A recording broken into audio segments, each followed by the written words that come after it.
माझ्या महाराष्ट्रातील बांधवांनो, भगिनींनो आणि मातांनो, नमस्कार. जय महाराष्ट्र. तसं बऱ्याच दिवसानंतर आपल्याशी मी संवाद साधतोय. मधल्या काळामध्ये काय काय घडलंय आणि काय काय घडतंय हे आपण सर्वजण पाहत आहात. एक विचित्र परिस्थिती अशी निर्माण झालेली आहे. नैसर्गिक आपत्ती पण येते आहे, कोविडचं संकट तर आहेच, त्यात एका बाजूला ऑलिम्पिक पण सुरू आहे. ऑलिम्पिकमध्ये सुद्धा आपले खेळाडू प्रयत्नांची पराकाष्ठा करतायत. विशेषतः नीरज चोप्राला त्याचं कौतुक तर केलंच पाहिजे, अभिनंदन तर केलंच पाहिजे, कारण देशाची मान त्याने उंचावलेली आहे. किती वर्षानंतर अजून मोजतो होता पण सुवर्णपदक त्यांनी मिळवलेलं आहे. तसं पाहिलं तर सगळेच खेळाडू प्रयत्नांची पराकाष्ठा करतायत आणि हे होतच असतं. एक स्पर्धा म्हटल्यानंतर प्रत्येक वेळेला सुवर्णपदकच मिळतं आणि प्रत्येक वेळेला हार होते असं नाहीच. हार जीत होतच असते आणि ते त्याच पद्धतीने आपण घ्यायला पाहिजे.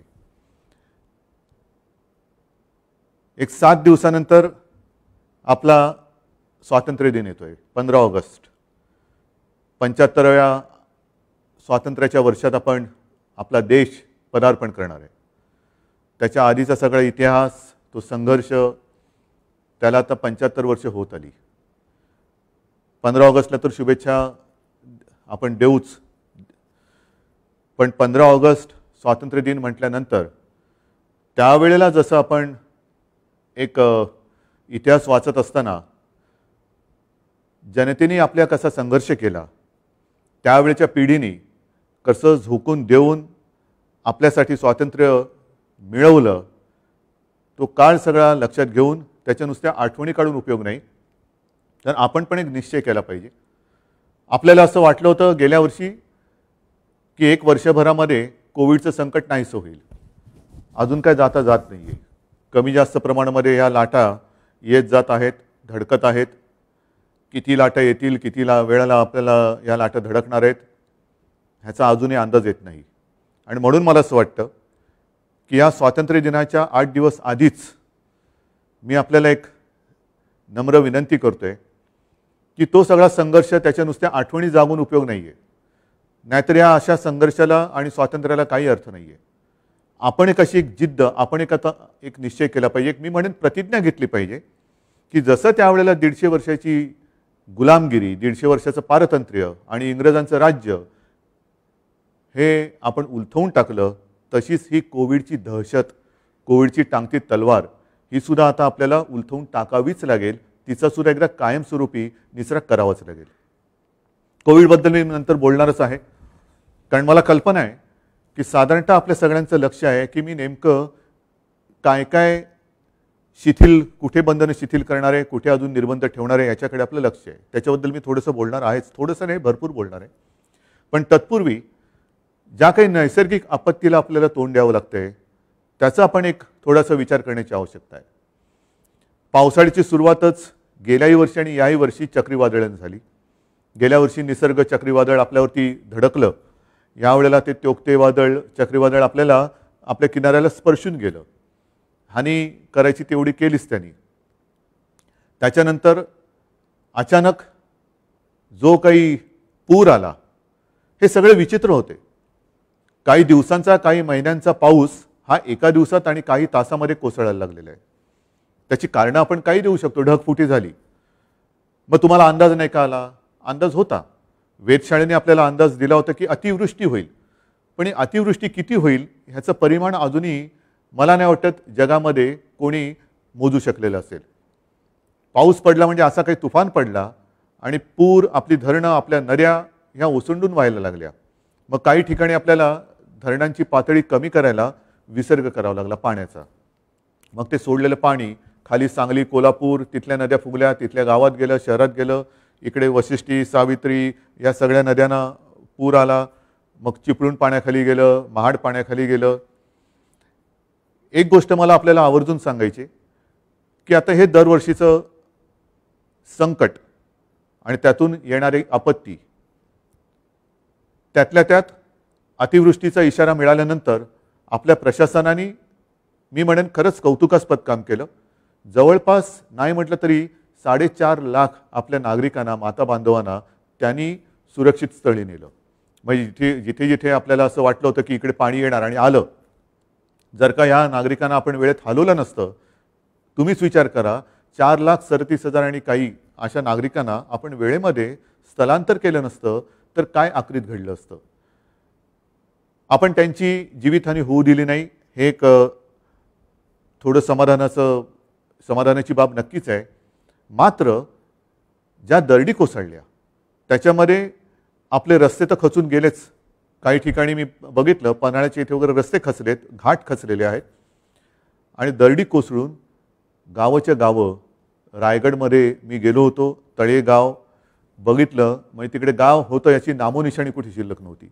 संपूर्ण चिखल चिखल चिखल, चिखलाचे सगळे डोंगर आणि त्याच्याखाली आपले, म्हणजे त्या घटनेच्या आधीपर्यंत आपल्यासारखे जिथे जागते आपले बांधव, माता भगिनी ह्या गाडल्या गेल्या होत्या. त्याच्यामध्ये जीवितहानी फार मोठी झाली. या अशा काही दरडी कोसळल्या, त्याच्यामध्ये जीवितहानी फार मोठी झाली.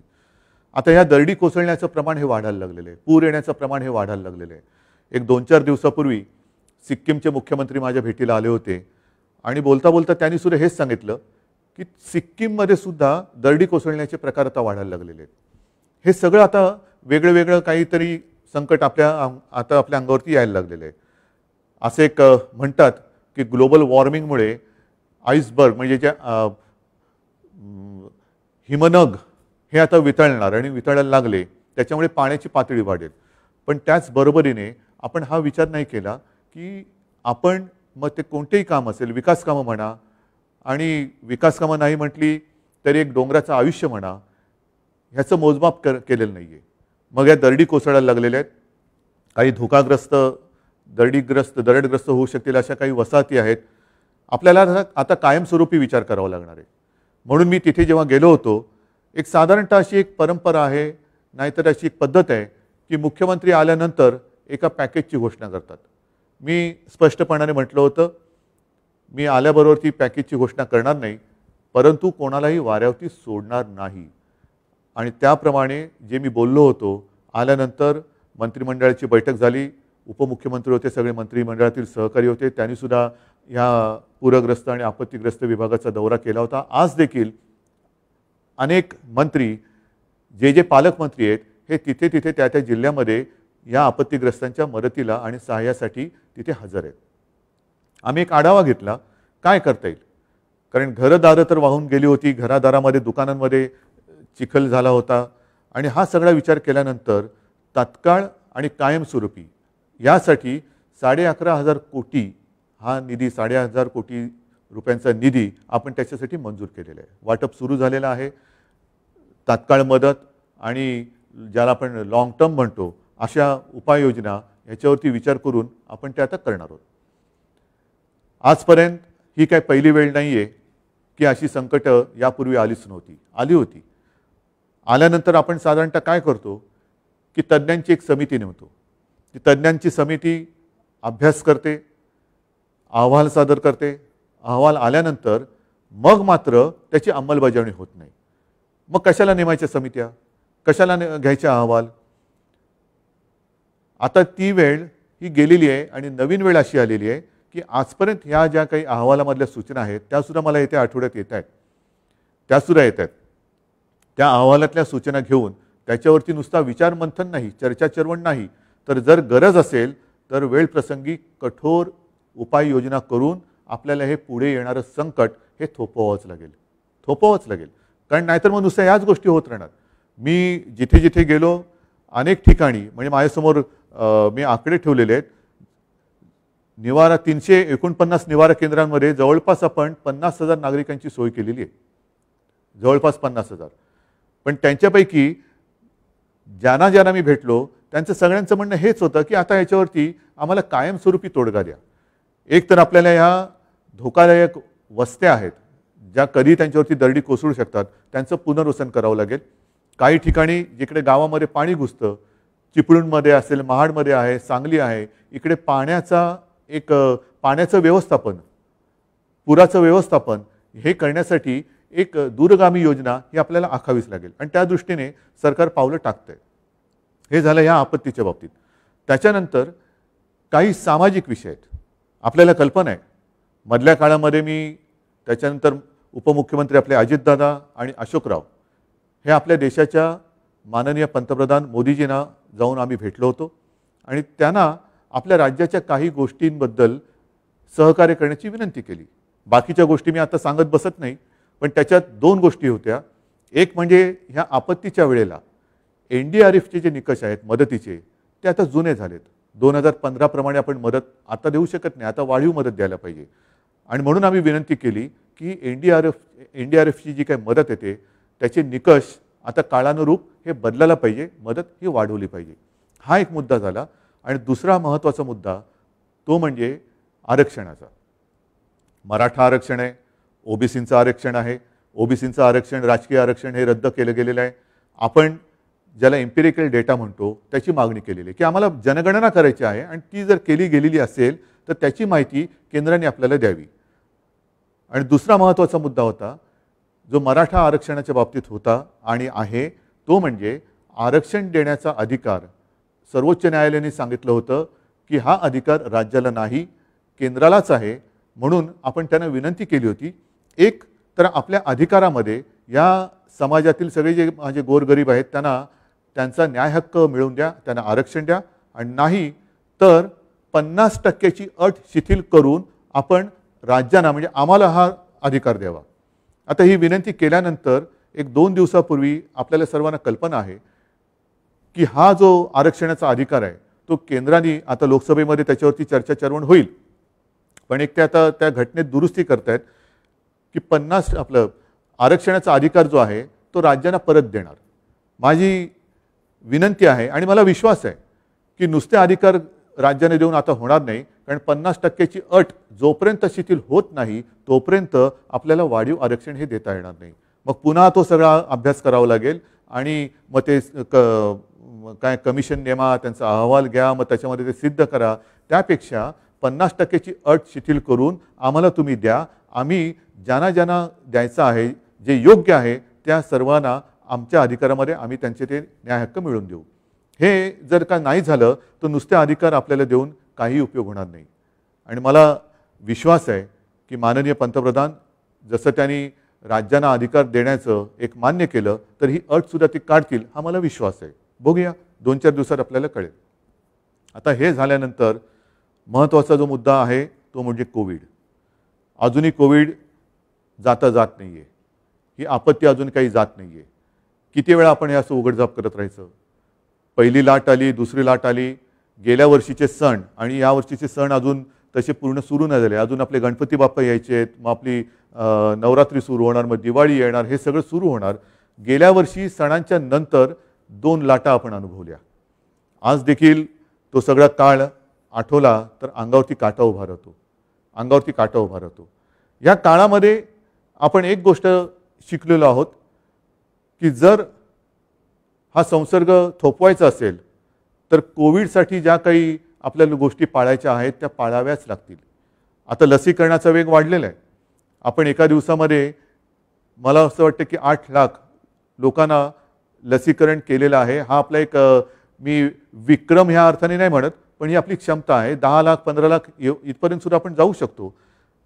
साहजिकच आहे लसचा साठा, लसचा पुरवठा हा जसा जसा वाढतोय तो वाढतोय. दर महिन्याला थोडा वाढत जातोय. तसा लसीकरणाचा आपला वेग हा सुद्धा वाढत जाणार आहे. पण जोपर्यंत लसीकरण एका ठराविक टक्क्यामध्ये आपलं पूर्ण होत नाही तोपर्यंत मात्र काही वेळेला आपल्याला काही गोष्टी या पाळाव्याच लागणार आहेत. मी जे आपल्याशी बोलतो आहे ते बोलताना आपण नुसतंच लॉकडाऊन करून गप्प बसलेलं नाही याची आपल्याला कल्पना आहे. आरोग्य सुविधा आपण वाढवत आहोत, दर दिवशी वाढवत चाललेलो आहोत. पूर्ण राज्यामध्ये जर का तिसरी लाट आली, येऊन नये पण आली तर गेल्या वेळेला आपण कुठे कमी पडलो त्याचा आढावा घेऊन आरोग्य सुविधांमध्ये आपण वाढ करत चाललेलो आहोत. म्हणजे साधारणतः सांगायचं झालं तर लॅब ज्या आहेत, प्राथमिक गोष्ट कुठे होते सुरू, चाचणी, टेस्टिंग लॅब ह्या मी तुम्हाला अनेकदा सांगितलेल्या आहे. पूर्वी आपल्या राज्यात ज्या 2 होत्या त्या आपण आता 600च्या वरती नेलेल्या आहेत. नंतर आयसोलेशनचे बेड्स हे पूर्वी काही हजारात होते, आता जवळपास 4.5 लाखाच्या वरती आपण नेलेले आहेत. ICU बेड्स हे आयसोलेशन वेगळे आणि ICU वेगळे. ICUचे बेड्स आता आपल्याकडे साधारणतः 34,507 आहेत. ऑक्सिजनचे बेड्स हे आज आपल्याकडे 1,10,683 आहेत ऑक्सिजनचे, ज्याची गरज गेल्या वेळेला खूप आपल्याला लागली होती. साधारणतः 80,000 रुग्ण हे त्या पीकच्या वेळेला ज्यांना ऑक्सिजनची गरज होती त्यांना ह्या बेडचा उपयोग झाला होता. व्हेंटिलेटर्स आज आपल्याकडे साधारणतः 13,500 आहेत.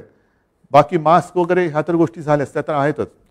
विशेष म्हणजे आपल्याला सर्वांना कल्पना आहे की गेल्या वेळेला एक फेब्रुवारीमध्ये आपल्याला असं वाटलं होतं की कोविड गेला. जशी आज परिस्थिती आहे तशीच त्यावेळेला होती, आजच्यापेक्षा अधिक चांगली होती. आज अजूनही आपण त्या आकड्यावरती आलेलो नाही आहोत. आणि मग विदर्भामध्ये थोडीशी आपल्याला एक वाढ दिसायला लागली होती. अमरावती आणि त्या परिसरामध्ये सगळेजण सांगत होते कुटुंबाच्या कुटुंब बाधित होत आहेत, गावाच्या गावं बाधित होत आहेत, काय कळत नाही आहे, बंधनं अजून आम्ही लावतोय तरीसुद्धा काय होत नाही आहे. त्याच्यानंतर लक्षात आलं की तो जो काही व्हेरियंट होता, विषाणू होता कोविडचाच, पण अवतार बदललेला होता, डेल्टा, ज्याने आता जग व्यापून टाकलेलं आहे. म्हणजेच काय की आता विषाणूसुद्धा वेगवेगळे अवतार घेतो आहे. मग अवतार कळणार कधी आपल्याला? ते कळेपर्यंत त्याचा प्रसार झपाट्याने झालेला असतो. कारण डेल्टाचा प्रसार हा फार झपाट्याने होतो आणि त्याची घातकतासुद्धा म्हणजे फुफ्फुस वगैरे या आपल्या अवयवांवरती तो फार वाईट दुष्परिणाम करतो. तर हे वेळेत ओळखण्यासाठी मुंबई महापालिकेमध्ये गेल्या आठवड्यामध्ये आपण जिनोम सिक्वेन्सिंग लॅब सुरू केलेली आहे. देशामधली माझ्या माहितीप्रमाणे ही पहिली आणि एकमेव महापालिका आहे जिनी आपल्या नागरिकांसाठी ही सुविधा उपलब्ध करून दिलेली आहे. साहजिकच आहे, मुंबई महापालिकेने ही लॅब सुरू केली म्हणजे फक्त मुंबईपुरताच त्याचा उपयोग मर्यादित राहणार नाही आहे. आपल्या राज्यात जिथे जिथे आपल्याला शंका येईल की इथे विषाणूचा अवतार बदलला आहे का, नवीन काही व्हेरियंट आला आहे का, अशी सगळी सॅम्पल्स इकडे आणून आपण त्याचं चेकिंग करू शकतो, करणार आहोत आणि वेळेमध्ये आपण सावध होऊ शकतो. आता या सगळ्या गोष्टी करत असताना साहजिकच आहे काही जिल्ह्यांमध्ये आपल्याला कल्पना आहे की गेल्या आठवड्यात आपण दुकानांच्या वेळा वाढवून दिल्या. एक 4 वाजेपर्यंत होत्या त्या 8 वाजेपर्यंत दिल्या. त्याच्यानंतर मॉर्निंग वॉक असेल, बाहेरचं फिरणं वगैरे असेल, ही बंधनं आपण शिथिल केली. हे करत असताना आपल्याला कल्पना दिली गेली होती की राज्यामध्ये कोविडची परिस्थिती संमिश्र आहे. राज्यात काही ठिकाणी कोविड तसा बऱ्यापैकी आटोक्यात आहे, काही ठिकाणी अजूनही काळजी ही घेणं गरजेचं आहे. आता काळजी घेण्यासारखी ठिकाणं कोणती आहेत? तर साधारणतः विशेष म्हणजे आता जिथे पूर येऊन गेला हे 6 जिल्हे म्हणजे सिंधुदुर्ग, रत्नागिरी, रायगड, सातारा, सांगली, कोल्हापूर हे पूर येण्याच्या आधीसुद्धा थोडीशी चिंताजनक तिकडे गोष्ट होती की कोविड रुग्ण हे कमी होत नव्हते. आता सुदैवाने आपण तिकडे टेस्टिंग वगैरे सगळं वाढवल्यानंतर पूर्णपणे लक्ष ठेवून आहोत की पूरग्रस्त भागामध्ये पाण्याच्या अनुषंगाने जे काही रोगराई येऊ शकते ती येऊ नये आणि कोविड तिकडे वाढू नये. मात्र जे जिल्हे अजूनही थोडेसे काळजी करण्यासारखे आहेत, मी जिल्हे म्हणतो, याच्यामध्ये शहर आणि ग्रामीण भागात थोडासा वेगळा होऊ शकतो आणि ग्रामीण भाग आणि शहर असं वेगळं केल्यानंतर जिथे आपल्याला काळजी वाटते त्या जिल्ह्यात शहरी भाग जर का कमी वाढीचा असेल तर तिकडे आपण काही शिथिलता देऊ शकतो. तशी काही शिथिलता आपण दिलेली आहे, उद्यापासून सुद्धा काही ठिकाणी देतो आहोत. ही देत असताना जिथे मात्र काळजी करण्याची गरज आहे तिथे आपल्याला बंधने पाळावीच लागणार आहेत. हे जिल्हे कोणते आहेत? तर एक पुणे आहे जिकडे 900 केसेस रोजच्या दिसत आहेत, अहमदनगर आहे जिकडे 800 केसेस रोजच्या आहेत, सोलापूर आहे जिथे 600 केसेस जवळपास, मी हे अंदाजे आकडे सांगतो, 600 म्हणजे कधीतरी 600 पेक्षा कधीतरी 600 पेक्षा थोडे जास्त होऊ शकतात. कोल्हापूरला आज देखील 500 रोजचे येत आहेत. सांगलीला मी म्हटलं होतं पण सांगलीसुद्धा 600 केसेस रोजच्या येत आहेत. साताऱ्याला 500 येत आहेत. सिंधुदुर्गला जिल्ह्याच्या मानाने 150 केसेस ह्या रोजच्या मिळत आहेत. रत्नागिरीला 150 आहेत. बीडला 250 आहेत.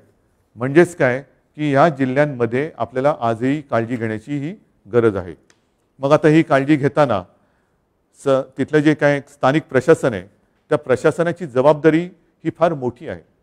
गेलं वर्षभर ही आपली प्रशासकीय यंत्रणा ह्या कामामध्ये थकलेली मी म्हणत नाही, पण तेच ते काम करते आणि त्यांच्यावरचा ताण हा वाढत चाललेला आहे. आणि म्हणून मी सुरुवातीला जे म्हटलं की आपण काही गोष्टी ठरवायला पाहिजेत. मी अनेक कार्यक्रम आपल्यासमोर मांडलेले आहेत. त्याच्यामध्ये कोविडमुक्त गाव, करोनामुक्त गाव हा एक कार्यक्रम आहे. आणि मला सांगायला एक समाधान वाटतं की बऱ्याच सरपंचांनी, मी जेव्हा त्यांना या आपल्या अशा माध्यमातून भेटलो होतो, त्यांनी आपलं गाव करोनामुक्त करण्याच्या दिशेने योग्य पावलं टाकायला सुरुवात केली होती. बघूया येत्या काही दिवसामध्ये आपण ही पावलं टाकत किती पुढे जातो आहोत.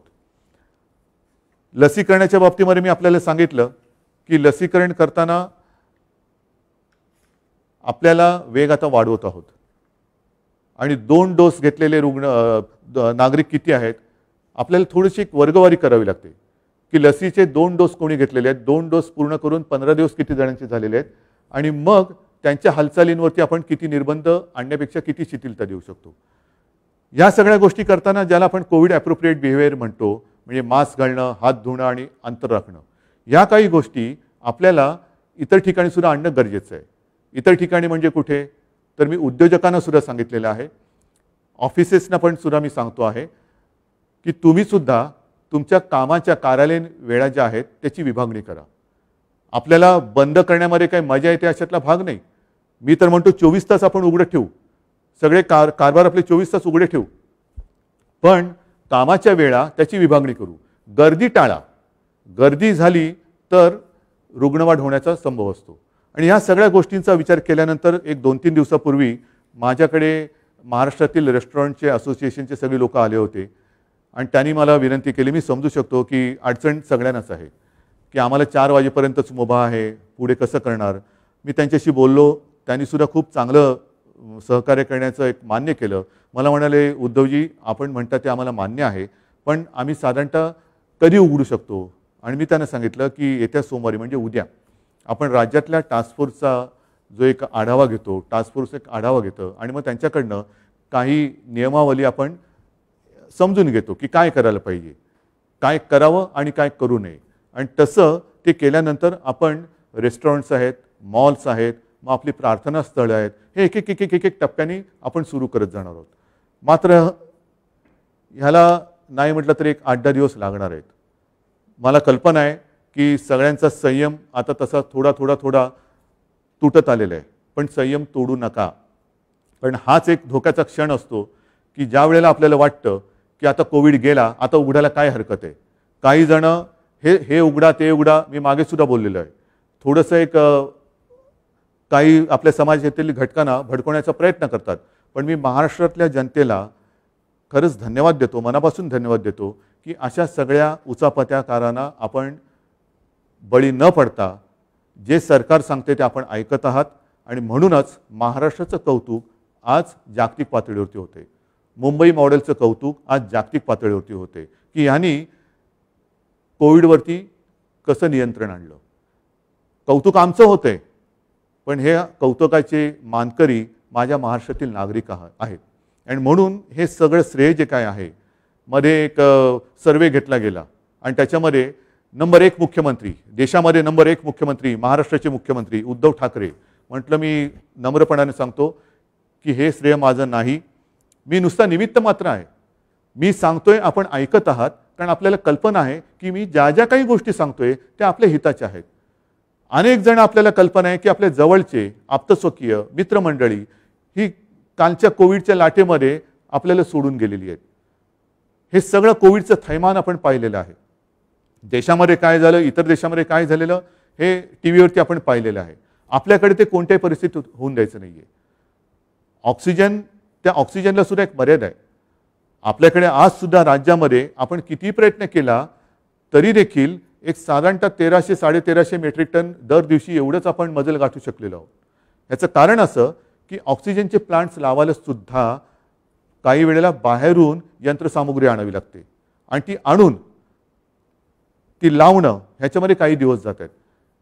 मी मागेही आपल्याला सांगितलं होतं की गेल्या वेळेला साधारणतः 1700-1800 मेट्रिक टन दर दिवशी आपल्याला ऑक्सिजन लागत होता 80,000च्या आसपास रुग्ण हे ऑक्सिजनची आवश्यकता असलेले आपल्या रुग्णालयामध्ये उपचार घेत होते.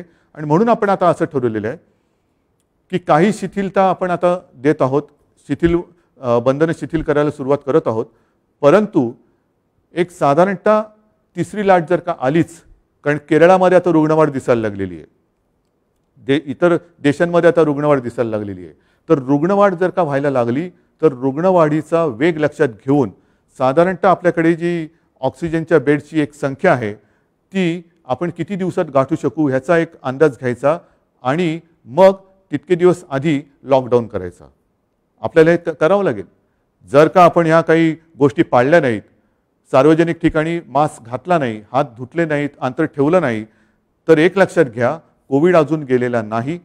हा कोविड आजही आपल्या अवतीभोवती फिरतो आहे आणि त्याला आमंत्रण दिलं जाईल असं काही करू नका. असं काही करू नका. आपल्या हातामध्ये आहे. आपण कोविडची तिसरी लाट, तिसरं आक्रमण हे कसं थोपवू शकतो ते आपल्या हातामध्ये आहे. आणि ह्या सगळ्या गोष्टी आपल्याला सांगितल्यानंतर आज मी आपल्याला एक आपुलकीच्या याने सांगतो आहे की काही ठिकाणी आपण शिथिलता आणतो आहोत. जसं एक मुंबईचा विचार केल्यानंतर मुंबईमध्ये लोकल प्रवास कधी सुरू करणार, तर लोकल प्रवास आपण सुरू करतो आहोत आपल्या स्वातंत्र्य दिनापासून, 15 ऑगस्टपासून. 15 ऑगस्टपासून लोकल माझ्या मुंबईतल्या नागरिकांना तिचा उपयोग करता येईल. मात्र तो करताना पहिल्या टप्प्यामध्ये ज्यांनी लसीचे दोन्ही डोस घेतलेले आहेत आणि लसीचे दोन्ही डोस घेऊन ज्यांना 14 दिवस झालेले आहेत त्यांच्यासाठी पहिली आपण ही मुभा देतो आहोत. मी 15 ऑगस्ट का म्हणतो आहे, उद्यापासून का म्हणत नाही आहे, तर ते एवढ्यासाठी की आपण ह्या सगळ्या लसीकरण केलेल्या नागरिकांसाठी एक ॲप तयार केलेलं आहे. त्या ॲपवरती ॲपसुद्धा लवकर म्हणजे आज उद्यातच त्याची माहिती आपल्यापर्यंत पोहोचेल. त्या ॲपवरती आपण ॲप्लिकेशन एक ॲप्लाय करायचा की मी दोन्ही लस घेतलेला व्यक्ती आहे, लस घेतल्यानंतर मला एवढे दिवस झालेले, माझा हा बारकोड क्रमांक अमुक आहे आणि तो केल्यानंतर आपल्याला एक पास मिळेल. काही जण म्हणतील हे ठीक आहे, पण ज्यांच्याकडे फोन नाही त्यांना काय, त्यांच्यासाठी सुद्धा आपण मुंबईतील महापालिकेच्या विभागीय कार्यालयामध्ये ऑफलाईन सिस्टीमने हे पास देणार आहोत. आज साधारणतः मुंबईमध्ये जवळपास 19 लाख नागरिक असे आहेत की ज्यांचे लसीचे दोन्ही डोस झालेले आहेत आणि त्यांना डोस घेऊन 14 दिवस हे झालेले आहेत. म्हणजे पहिल्या टप्प्यात आपण आज 19 लाख लोक आपल्याकडे आहेत. 15 ऑगस्टपर्यंत दर दिवशी ह्याच्यात वाढ होत जाणार आहे. आणि मग एकदा का आपण ही सवय लावली, आपल्याकडे सगळ्यांकडे पासेस आले का मग साहजिकच आहे आपण रेस्टॉरंट असतील, मॉल्स असतील, ह्या सगळ्या गोष्टी ह्या टप्प्याटप्प्याने आपण उघड्या करू शकतो. म्हणून मला असं वाटतं की आधी ज्यांचं तळहातावरती पोट आहे अशा माझ्या नागरिकांसाठी आपण 15 ऑगस्टपासून लोकलचा प्रवास त्यांना सुरू करायला देतो आहोत. परंतु 15 तारखेपर्यंत ह्या ॲपवरती म्हणा, नाहीतर आपल्या महापालिकेच्या विभागीय कार्यालयात जाऊन आपण ते पासेस घ्यावे, कार्ड घ्यावं, ही माझी आपल्याला नम्र विनंती आहे. ही जशी मी त्यांना विनंती करतो आहे तशीच विनंती संपूर्ण राज्यातल्या ऑफिसेस त्यांनासुद्धा करतो आहे. मी अनेकदा बोललेलो आहे की आपण आपल्या कार्यालयीन कामाच्या वेळा ह्या विभागून घ्या. 24 तास आपलं ऑफिस आपण सुरू ठेवू शकाल जर आपण कामाच्या वेळांची विभागणी केली तर. एका वेळेला गर्दी करू नका. कामाच्या वेळा ज्यांना वर्क फ्रॉम होम शक्य असेल ते वर्क फ्रॉम होम करतील आणि ज्यांना आवश्यक आहे ती लोक कार्यालयात हजर राहून काम करतील. तसंच उद्योजकांना सुद्धा मी सांगितलेलं आहे की आपण जशी आम्ही फील्ड हॉस्पिटल्स उभी केलेली आहेत तशीच आपण हॉस्पिटल्स नव्हे तर आपल्या कर्मचाऱ्यांसाठी निवासाची सोय एकतर आपल्या कॅम्पसमध्ये करा आणि कॅम्पसमध्ये नसेल तर आजूबाजूला कुठेही जर का जागा असेल तर सरकार आपल्याला मदत करेल. तात्पुरती निवासाची सोय आपण तिकडे करू शकतो की जेणेकरून उद्या वेळ येणार नाही, वेळ येऊ नये, पण पुन्हा निर्बंध लावायची वेळ आलीच तर हे कर्मचारी त्यांच्या गावात त्यांना जाण्याची आवश्यकता लागणार नाही. ते त्यांच्या त्या निवासातून आपल्या कारखान्यात येऊ शकतील आणि आपलं अर्थचक्र चालू राहील. तर ह्या काही गोष्टी आपल्याला ह्या कराव्या लागतील.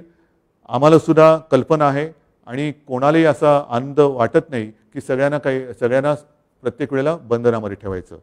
बाकीच्या बऱ्याच गोष्टी आहेत पण सगळ्या गोष्टी मी काही आता आपल्याला सांगत बसणार नाही.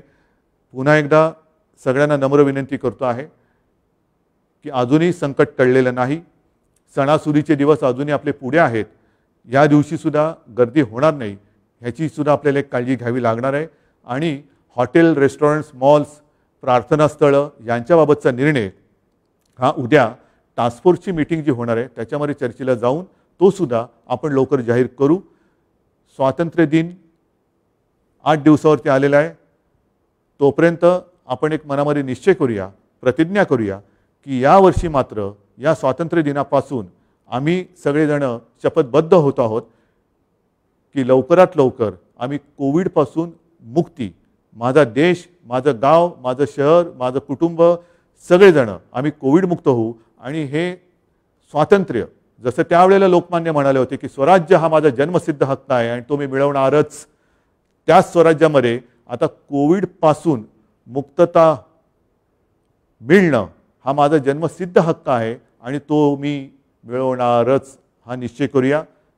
पुन्हा एकदा सगळ्यांना धन्यवाद देतो, शुभेच्छा देतो. जय हिंद, जय महाराष्ट्र.